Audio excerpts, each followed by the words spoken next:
ಇನ್ನು ಬೆಂಗಳೂರಿನಲ್ಲಿ ಮಹಾಲಕ್ಷ್ಮಿ ಬರ್ಬರ ಕೊಲೆ ಪ್ರಕರಣಕ್ಕೆ ಸಂಬಂಧಪಟ್ಟಂತೆ ಈಗ ಮನೆಯಿಂದ ಫ್ರಿಡ್ಜ್ ತೆಗೆದುಕೊಂಡು ಹೋಗಿದ್ದಾರೆ ಪೊಲೀಸರು. ಯಾಕಂದ್ರೆ ಇದೇ ಫ್ರಿಡ್ಜ್ನಲ್ಲಿ ಮಹಾಲಕ್ಷ್ಮಿಯ ಮೃತದೇಹವನ್ನು ತುಂಡು ತುಂಡರಿಸಿ ಈತ ಇಟ್ಟಿದ್ದ ಅನ್ನುವಂಥದ್ರ ಬಗ್ಗೆ ಇರುವಂತಹ ಒಂದು ಮಾಹಿತಿ. ಸೊ ಹಾಗಾಗಿ ಈಗ ಫ್ರಿಡ್ಜ್ ಅನ್ನ ಪೊಲೀಸರು ತೆಗೆದುಕೊಂಡು ಹೋಗಿದ್ದಾರೆ. ಗೂಡ್ಸ್ ವಾಹನದಲ್ಲಿ ಈ ಫ್ರಿಡ್ಜ್ ಅನ್ನ ಶಿಫ್ಟ್ ಮಾಡಿದ್ದಾರೆ ಪೊಲೀಸರು. ಇದೇ ಫ್ರಿಡ್ಜ್ನಲ್ಲಿ ಮಹಾಲಕ್ಷ್ಮಿ ದೇಹದ ತುಂಡುಗಳನ್ನ ಈ ಹಂತಕ ಇಟ್ಟಿದ್ದ. ಸೊ ತನಿಖೆಯ ಭಾಗ ಆಗಿರೋದ್ರಿಂದಾಗಿ ಇದನ್ನ FSLಗೆ ರವಾನೆ ಮಾಡಬೇಕಾಗುತ್ತೆ. ಹಾಗಾಗಿ ಇವತ್ತು ಈಗ ಫ್ರಿಡ್ಜ್ ಅನ್ನ ತೆಗೆದುಕೊಂಡು ಹೋಗಿದ್ದಾರೆ.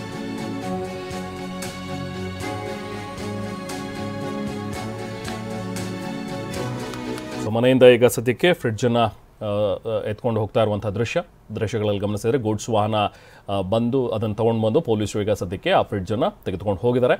FSLಗೆ ಈಗ ಅದನ್ನ ರವಾನೆ ಮಾಡ್ತಾರೆ.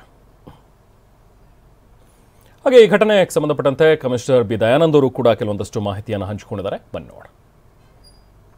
ಕಾವಲಿನಲ್ಲಿ ಆಗಿರ್ತಕ್ಕಂತಹ ಕೊಲೆ ಪ್ರಕರಣಕ್ಕೆ ಸಂಬಂಧಪಟ್ಟಂತೆ ಈಗಾಗಲೇ ಮಾಡಿರ್ತಕ್ಕಂಥ ವ್ಯಕ್ತಿ ಯಾರು ಅನ್ನೋದರ ಬಗ್ಗೆ ಸ್ಪಷ್ಟವಾಗಿ ಒಂದು ಮಾಹಿತಿ ಸಿಕ್ಕಿದೆ.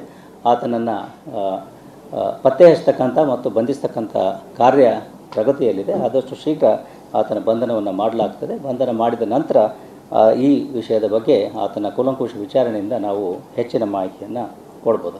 ಆತ ಹೊರ ರಾಜ್ಯದನು ಅಂತ ಈಗ ಗೊತ್ತಾಗಿದೆ. ಬಟ್ ಬೆಂಗಳೂರಿನಲ್ಲಿ ವಾಸ ಇದ್ದ. ಆತನ ಪತ್ತೆಗೆ ನಾವು ಪ್ರಯತ್ನಗಳನ್ನು ಮಾಡ್ತಾ ಇದ್ದೇವೆ. ರಿಯಾಲಿ ಕಾವಲಿನಲ್ಲಿ ಆಗಿರ್ತಕ್ಕಂತಹ ಕೊಲೆ ಪ್ರಕರಣಕ್ಕೆ ಸಂಬಂಧಪಟ್ಟಂತೆ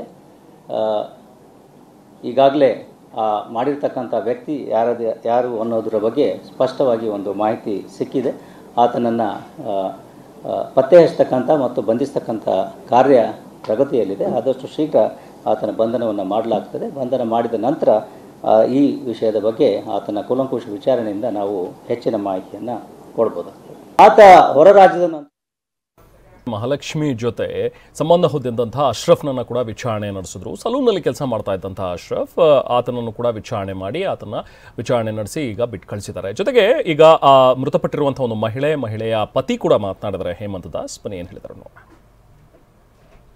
ಆಧಾರ್ ಕಾರ್ಡ್ ಸಬ್ಮಿಟ್ ಮಾಡೋಕ್ಕೆ ಬಂದಿದ್ದೀನಿ. ನಮ್ಮದು ಫ್ಯಾಮಿಲಿದು ಫುಲ್ ಫ್ಯಾಮಿಲಿದು. ಹಾಂ ಹೌದು ಸರ್. ರಾಮೇಶ್ವರಂ ಸರ್. ನಾನು ಅದರ ವೈಫ್ ತಮ್ಮ, ನಮ್ಮ ಬ್ರದರ್ ಕಜಿನ್ ಬ್ರದರ್. ನಮ್ಮ ಇಲ್ಲ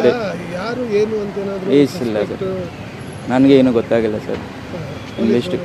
ಇಲ್ಲ ಏನೂ ಹೇಳಿಲ್ಲ. ಇನ್ವೆಸ್ಟಿಗೇಷನ್ ನಡೀತಾ ಇದೆ. ಈಗ ರಾಮೇಶ್ವರಂ ಎಂತಕ್ಕೆ ಹೋಗ್ತಾರೆ ಸರ್? ವಸ್ತಿ ವಿಸರ್ಜನೆಗೆ ಸರ್. ಅಸ್ಥಿ ಬಿಡ. ಹೌದು ಸರ್. ಏನೋ ತಮ್ಮ ಕನ್ಸಲ್ಲಿ ಏನೋ ಬರ್ತಾ ಇದ್ದಾರೆ ಅಂತೆಲ್ಲ. ಕನ್ಸಲ್ ಅಂದರೆ ಮಹಾಲಕ್ಷ್ಮಿ ಅವರು ಏನೋ ಕನ್ಸಲ್ಲೆಲ್ಲ ಬರ್ತಿದ್ದಾರೆ ಅಂತ. ಆ ಥರ ಏನಿಲ್ಲ. ಸುಮ್ಮನೆ ಅದು ಪೇನ್ಫುಲ್ ಡೆತ್ ಇತ್ತಲ್ವಾ, ಅದಕ್ಕೆ ಸ್ವಲ್ಪ ಬೇಗ ಅವ್ರಿಗೆ ಆತ್ಮಗೆ ಸ್ವಲ್ಪ ಲಾಸ್ಟ್ ಕಾಲ್ ಯಾರಿಗೆ ಮಾತಾಡಿದ್ದಾರೆ ಮಹಾಲಕ್ಷ್ಮಿ ಅವರು?